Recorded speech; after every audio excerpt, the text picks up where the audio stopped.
বিচারপতি থাকাকালীন হুঁশিয়ারি দিয়েছিলেন, ঢাকি সমেত বিসর্জন করে দেব। ধেড়ে ইঁদুররা এবার ধরা পড়বে, আর ঢাকি সমেত বিসর্জন দিতেই কিন্তু এবার আচমকাই বিচারপতির পদ থেকে ইস্তফা দিয়ে সরাসরি রাজনীতিতে বিজেপিতে যোগদান করেন প্রাক্তন বিচারপতি অভিজিৎ গঙ্গোপাধ্যায়। আর বিজেপিতে যোগদানের পরপরই কিন্তু যে জল্পনাটা উসকে গিয়েছিল তমলুক থেকে বিজেপির প্রার্থী হতে পারেন তিনি, অবশেষে প্রার্থী তালিকা ঘোষণা হওয়ার পর সেই জল্পনার অবসান। অভিজিৎ গঙ্গোপাধ্যায় প্রার্থী হয়েছেন তমলুক থেকে, যার প্রতিদ্বন্দ্বী একদিকে যেমন সায়ন ব্যানার্জি, আইনজীবী সায়ন ব্যানার্জি, অন্যদিকে তৃণমূলের প্রতিদ্বন্দ্বী তৃণমূলের তরুণ তুর্কি দেবাংশু ভট্টাচার্য। সায়ন ব্যানার্জিকে নিয়ে এখনও পর্যন্ত কোনো কড়া মন্তব্য অভিজিৎ গঙ্গোপাধ্যায় না করলেও দেবাংশু ভট্টাচার্যকে কিন্তু তিনি ছেড়ে কথা বলেননি। একের পর এক বিস্ফোরণ ঘটাচ্ছেন বিচারপতি অভিজিৎ গঙ্গোপাধ্যায়।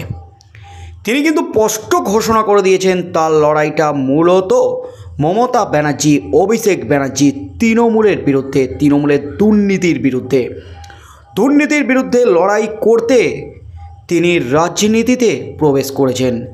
কুণাল ঘোষ সহ তৃণমূলের একাধিক হেভিওয়েট নেতারা যারা দাবি করেছিলেন বিচারপতির পদ ছেড়ে আপনি সরাসরি রাজনীতির ময়দানে আসুন, সরাসরি চ্যালেঞ্জ ছুড়ে দিয়েছিলেন প্রাক্তন বিচারপতি অভিজিৎ গঙ্গোপাধ্যায়কে। অবশেষে সেই চ্যালেঞ্জ অ্যাকসেপ্ট করে রাজনীতিতে পা দিয়েছেন অভিজিৎ গঙ্গোপাধ্যায়। আর পা দিয়ে কিন্তু একের পর এক বিস্ফোরণ ঘটিয়ে রাজ্য রাজনীতিতে তোলপাড় ফেলে দিয়েছেন বিচারপতি অভিজিৎ গঙ্গোপাধ্যায়। বিচারপতির পদে থাকাকালীন এজলাসে বসে যেমন একের পর এক বিস্ফোরক মন্তব্য করে রাজ্য রাজনীতিতে ঝড় তুলেছিলেন অভিজিৎ গঙ্গোপাধ্যায়, ঠিক তেমনই রাজনীতিতে পা রেখে আরও ভয়ঙ্কর চাঁচা ছোলা ভাষায় আক্রমণ বিচারপতি অভিজিৎ গঙ্গোপাধ্যায়ের। আর আজ বিচারপতি অভিজিৎ গঙ্গোপাধ্যায় প্রচারে বেরিয়ে ফের বিস্ফোরক। এই মুহূর্তের সবচেয়ে বড় খবর, আজ বিচারপতি যা বললেন তাতেই কিন্তু নতুন করে শোরগোল পড়ে গেল রাজ্য রাজনীতিতে। একেবারে চরম হুঁশিয়ারি, মজা দেখিয়ে দেব। কাকে উদ্দেশ্য করে বললেন বিচারপতি গঙ্গোপাধ্যায়? তার প্রতিপক্ষ দেবাংশু ভট্টাচার্যকে নাকি অন্য কাউকে? এই মুহূর্তের সবচেয়ে বড় খবর, একটা ছোট্ট শব্দবন্ধ মজা দেখিয়ে দেব, এভাবেই কড়া বার্তা দিলেন অভিজিৎ গঙ্গোপাধ্যায়। এই বার্তা কি রাজ্যের শাসক দল তৃণমূল কংগ্রেসের দিকে কিভাবে মজা দেখিয়ে দেবেন তিনি? এই নিয়ে প্রশ্ন শুরু হয়ে গেছে, চর্চা শুরু হয়ে গেছে রাজ্য রাজনীতিতে। বিজেপির প্রার্থী নিশীথ প্রামাণিক বলেছেন, বামপন্থীদের যেসব পার্টি অফিস তৃণমূল দখল করে রেখেছে সেগুলি নির্বাচনের পর বিজেপি খুলে দেবে, বামপন্থীদের ফিরিয়ে দেওয়া হবে। এই বিষয়ে প্রশ্ন করা হয়েছিল অভিজিৎ গঙ্গোপাধ্যায়ের কাছে। সেই ক্ষেত্রেই একাধিক মন্তব্য করেছেন তিনি। গত নির্বাচনের পরে রাজ্য জুড়ে তৃণমূল দুর্বৃত্তায়ন চালিয়েছে, সেই বার্তা দিলেন তমলুক লোকসভা কেন্দ্রের বিজেপি প্রার্থী। মঙ্গলবার অভিজিৎ গঙ্গোপাধ্যায় প্রচারে বেরিয়েছিলেন, আর সেখানেই তিনি এমন মন্তব্য করেছেন। অভিজিৎ গঙ্গোপাধ্যায় বলেছেন, গণতন্ত্রে এটাই হওয়া উচিত।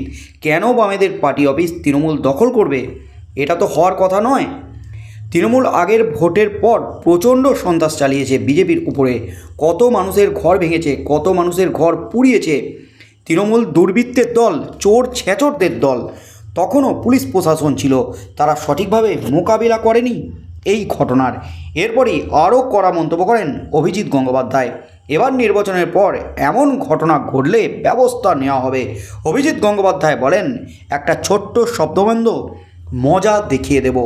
এবার নির্বাচনের পর এমন ঘটনা ঘটলে মজা দেখিয়ে দেব, এমনই কিন্তু বিস্ফোরণ ঘটালেন অভিজিৎ গঙ্গোপাধ্যায়। সরাসরি কিন্তু একেবারে হুঁশিয়ারি তৃণমূলকে অভিজিৎ গঙ্গোপাধ্যায়ের।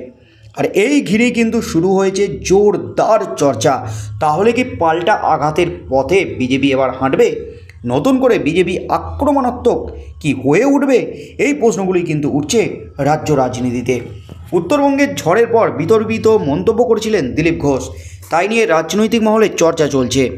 তৃণমূল কংগ্রেস দিলীপ ঘোষকে পাল্টা আক্রমণের পথে নেমেছে। দিলীপ ঘোষের পাশে দাঁড়িয়েছেন অভিজিৎ গঙ্গোপাধ্যায়।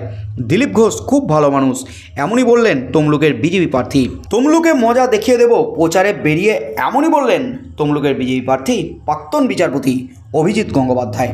মঙ্গলবার পূর্ব মেদিনীপুরের তারাগেরিয়াতে ভীম মন্দিরে পুজো দিতে যান তমলুক লোকসভা কেন্দ্রের বিজেপি প্রার্থী অভিজিৎ গঙ্গোপাধ্যায়। পুজো শেষে তিনি বলেন, আপনারা জেনে রাখুন দিলীপ ঘোষ অত্যন্ত ভালো মানুষ। নিশ্চিত প্রামাণিক যা বলেছেন, বামপন্থীদের পার্টি অফিস যেখানে যেখানে তৃণমূল দখল করে রেখেছে সেসব অফিস নির্বাচনের পরে বিজেপি খুলে দেবে আর সেসব বামপন্থীদের ফিরিয়ে দেবেন। এই প্রসঙ্গে কথা বলতে গিয়ে গণতন্ত্রে এটাই হওয়া উচিত, এমনই কিন্তু বললেন তিনি। কেন বামেদের দলীয় কার্যালয় তৃণমূল দখল করবে? এটা তো হওয়ার কথা নয়। তৃণমূল সরকারের আমলে ভোট পরবর্তী হিংসার কথা উল্লেখ করেন তিনি। তার কথায় তৃণমূল আগের ভোটের পর প্রচুর সন্ত্রাস চালিয়েছে বিজেপির উপরে, কত মানুষের ঘর ভেঙেছে, কত মানুষের ঘর পুড়িয়েছে। তৃণমূল দুর্বৃত্তের দল, চোর ছেঁচড়দের দল। তখনও পুলিশ ছিল, প্রশাসন ছিল, তারা সঠিকভাবে মোকাবিলা করেনি এই ঘটনার। যদিও এবারে যদি এই ঘটনার পুনরাবৃত্তি হয় তাহলে মজা দেখিয়ে দেব, এমনই কিন্তু চরম হুঁশিয়ারি বিচারপতি অভিজিৎ গঙ্গোপাধ্যায়ের। প্রসঙ্গত 21-এর নির্বাচনের পর বাংলার ভোট পরবর্তী হিংসার একাধিক অভিযোগ ওঠে। ভোট পরবর্তী হিংসা সংক্রান্ত মামলাতেও হাইকোর্টের কড়া ভৎসনার মুখে পড়তে হয়েছিল রাজ্য সরকারকে। সে সময় অবশ্য বিচারপতি ছিলেন অভিজিৎ গঙ্গোপাধ্যায়। এদিনও প্রচারে সেই বিষয়টি উল্লেখ করেই অভিজিৎ বলেন, যদি 21-এর পুনরাবৃত্তি হয় তাহলে তিনি মজা দেখিয়ে দেবেন। এখনও পর্যন্ত এই ঘটনায় তৃণমূল প্রার্থী দেবাংশু ভট্টাচার্যের তরফ থেকে কোনো প্রতিক্রিয়া পাওয়া যায়নি। তার মধ্যেই কিন্তু বামেদের পক্ষ থেকে, বাম কংগ্রেস জোটের পক্ষ থেকে সায়ন ব্যানার্জি, আইনজীবী সায়ন ব্যানার্জি, তার মধ্যে বিচারপতি অভিজিৎ গঙ্গোপাধ্যায় বিজেপির পক্ষ থেকে এবং তৃণমূলের পক্ষ থেকে দেবাংশু ভট্টাচার্য একেবারে তেড়ে ফুড়ে কোমর বেঁধে মাঠে নেমে পড়েছেন। জমি দখলে মরিয়া, তমলুক আসন থেকে জিততে মরিয়া, যে কোনো উপায়ে জিততেই হবে। শেষ হাসি কে হাসেন লোকসভা ভোটে? কার পক্ষে মানুষ রায় দেয়, কাকে ভোট দেন মানুষ? কি হতে চলেছে লোকসভা ভোটের রেজাল্ট তমলুকে, সেদিকেই চোখ থাকবে গোটা রাজ্যের।